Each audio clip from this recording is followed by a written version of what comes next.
Alright, so I have to give some credit where credit is due, despite the fact that there is very little I agree with Cory Booker on. I think he's one of those politicians where it's too easy to see the political gears turning in his head with almost everything he does. But his recent condemnation of his Democratic presidential rivals is a bit of a breath of fresh air. Now, this could still be political maneuvering, but I'll still give him credit. It's a pretty rare thing to hear a politician actually make some sense, so I figure in an effort to be fair, I'll point it out. So when Kamala Harris is asked about marijuana legalization, she makes a joke about it, saying, "Are you kidding me? Half my family is Jamaican."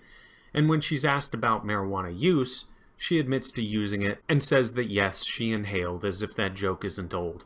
But considering countless lives are forever altered negatively because of the absurd laws that the organization she is a part of has imposed on everyone, I'm not sure if it's a subject fit for humor on the political stage. It's probably not that funny to someone who's having trouble finding work because of a stain on their rap sheet, and meanwhile they see her on television as a powerful, rich, and influential member of the very same organization that ruined their life, and they also see her admitting that she broke those very same laws but got away with it, and look at her now. It's not a good look in my opinion. Now, despite the fact that Kamala Harris at this point is in favor of legalization, it was not too long ago that her opinion on the matter was ambiguous at best, as when she was asked for her thoughts on her political opponent in 2014 supporting legalization, she said, he's entitled to his own opinion.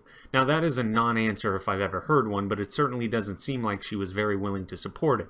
Now I'd be wondering what changed her mind. Did she read and become informed and have a sincere change of heart? Or was it that the political winds on the issue changed direction and she felt more comfortable supporting it? I would guess it was the latter, as politicians generally have no real philosophical foundation.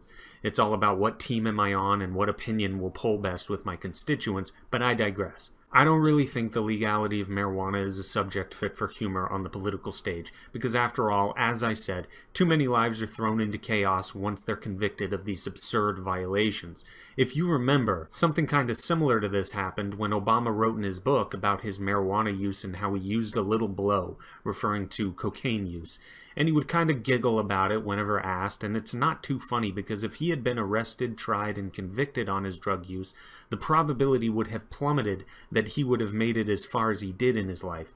Well, that's happening to people right now. People are found with a little plant material in their pocket that when consumed makes you feel a bit funny and sleepy and maybe hungry, and if they're caught, their lives can take an entirely different trajectory for the worse.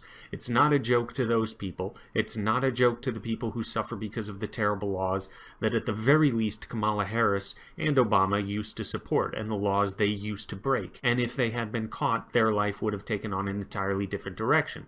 So I don't think Cory Booker's crazy here to call other politicians out on this stuff. I think he makes a fair point. When government is the direct cause of people's lives being thrown through the ringer over something that is absurdly trivial, if you are a member of that government, you probably shouldn't be making jokes, especially if you yourself broke those laws and got away with it. And now we all have to bear witness to how enriched your life is now still. Maybe some of your constituents and colleagues will laugh at your jokes, but to those of us who value not constricting the lives of innocent people through an overpowered government, it's not the funniest thing in the world.